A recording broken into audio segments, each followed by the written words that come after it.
Today we're covering 3 lost treasures in Utah. If you enjoy the stories, don't forget to like, leave comments, and subscribe. Thanks for watching.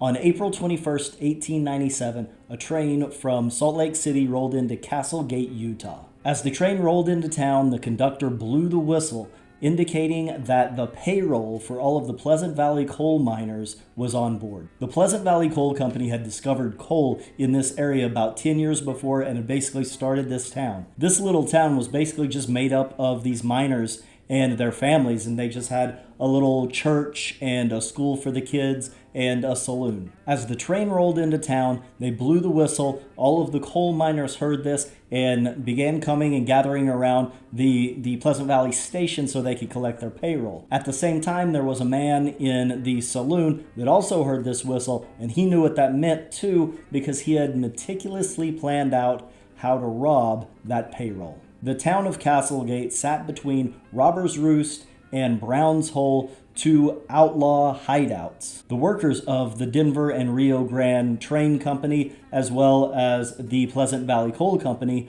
knew that there were outlaws in the area, and they had set up precautions to make sure that they weren't robbed. No one knew that the train coming in that day was going to have a payroll. The only way anyone knew was when they blew the whistle, and then everyone knew, including the robbers. When the man in the saloon heard the whistle go, he slowly got up, he walked out, he walked to the train depot, and he was ready for the robbery. The paymaster and at least one assistant went out to the train, collected the bags of money, which were 3 bags, 2 with gold, 1 with silver, and began walking back to the company office. When the single man walked up, snuck up behind them, stuck a gun into the back of the paymaster, and said, "I'll take the money bag, sir. Stay calm, since I'll have to shoot a hole in you." The man with the gun was none other than Butch Cassidy, and while he was holding this man up, another member of the Wild Bunch, Elza Lay, walked up from the other side and took another bag from one of the assistants. So I read a lot of these stories, and nearly every time these robbers come in, they take bags of gold, they take the treasure, they take whatever they're going to take, and it's way too much, and they can't escape because they're weighted down by all of this. In this case, this is Butch Cassidy. He's a professional. He knows what he's doing. He meticulously plans out these robberies. They feel the weight of the bags, and they realize that because of this weight and because of the horses that they have, that if they take these, they have a planned escape, and they're not going to be able to escape with this much. They know that they have to leave at least one of these bags behind, so they leave the bag of silver because it isn't as valuable as the bags of gold. This lightens their load, so they know that they can get on these horses, they can take off, and they can still escape. And to show exactly how professional these guys were, once they took off out of town,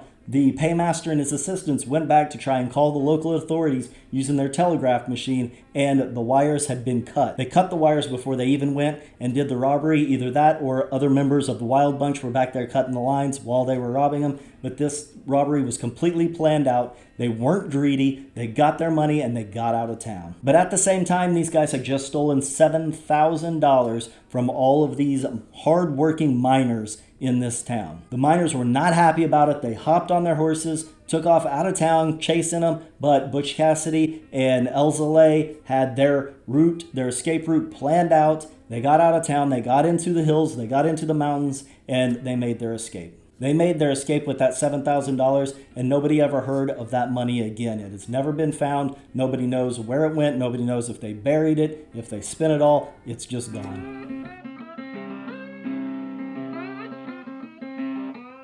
In 1870, a 17-year-old man named John Lorenzo Hubble in New Mexico was told of a vein of white quartz gold in southern Utah in the White Cliffs. He was told of this by an old prospector named George Bankenhoff, but at the time he was only 17 years old, he had a job, and he worked there for another 3 years before he was able to save up the money and have the freedom in order to go up and go looking for it. But in 1873, that's exactly what he did. He went up to southern Utah to Kanab. So he traveled up to Kanab, then over to Johnson Creek, and then over to the base of the White Cliffs. He was at the base of the White Cliffs, and he started working his way towards Deer Springs Wash, And he was supposed to be able to find a Y-shaped cleft in the rock face where if he climbed up, then he would find a small opening that he could kind of wiggle his way through, and inside that it would open up into a larger cavern, and that's where he would find the gold. He spent weeks and weeks out there just going back and forth, climbing up the rocks, looking for this, and he never found anything.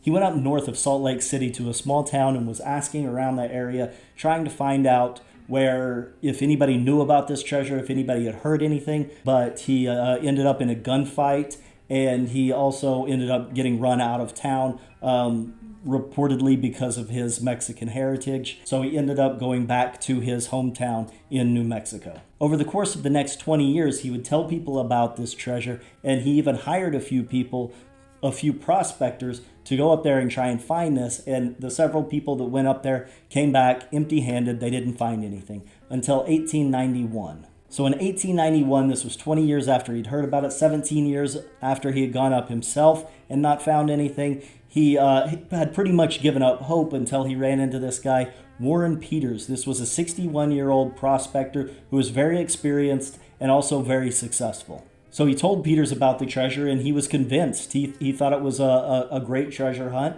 and that he would be able to find it. So later on in that year, in the fall of 1891, he went up there and he actually found it. He was making his way along the White Cliffs, and he saw the Y-shaped cleft. He crawled up there. He wiggled his way in through the hole. He got into a larger cavern, and he saw stalactites of this white quartz, and there was gold in it. So he broke several of those off. He stuffed them into his backpack. He went out. He had 2 mules with him. He put the gold on the mules, and he made his way to Salt Lake City, where he tried to sell it.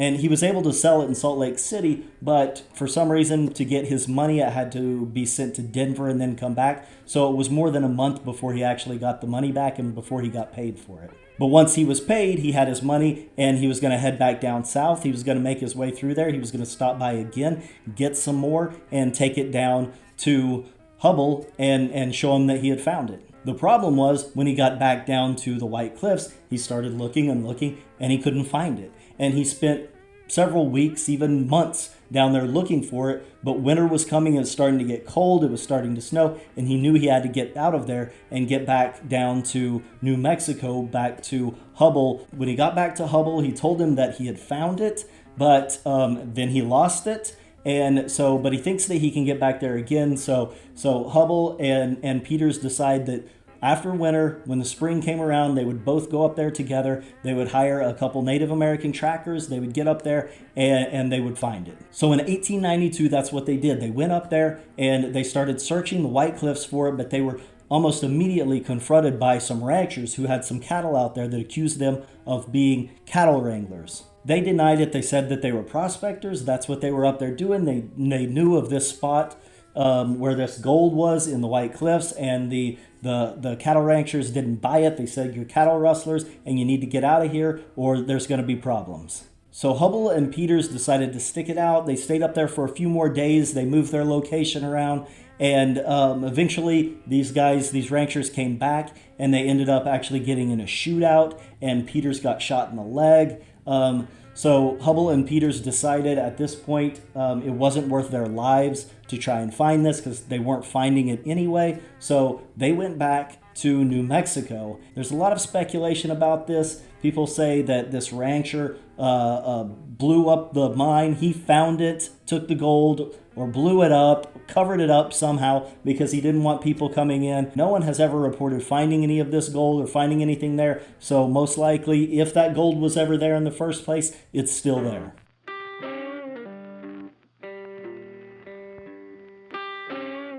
This last story is very tragic. I don't go into any sort of details, but it is sad, and if that's something that may affect you, then you may not want to listen to the last story. This is a story about a small mining town called Winter Quarters. The town was doing its normal thing. The miners got up early in the morning. They went up to the mine. It was about 10 o'clock in the morning when the entire town just shook.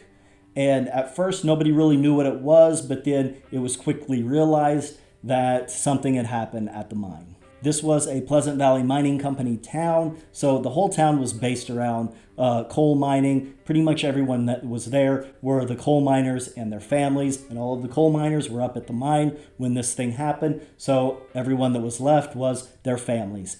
And they immediately started running up to the mine, realizing that an explosion had happened and that all of their husbands and fathers were in this mine. So on this day, 303 miners were in or around the mine when this explosion happened. 104 miners escaped and 199 died. In 1928, about 20 years after this event, the town was abandoned and it became a ghost town, and it's actually a ghost town now that you can go out and visit. A lot of tourists actually go out and check this place out, and it's supposed to be a pretty cool little ghost town.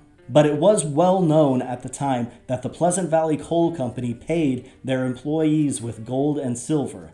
And with the loss of so many people, there must have been caches of this gold and silver buried in places all around on the outskirts of this little town that only these people knew about. Therefore, there is speculation that there is little gold and silver caches all around this little ghost town in Utah. I hope you enjoyed the stories today. If you did, don't forget to like, leave comments, and subscribe. It really helps out. Thanks for watching.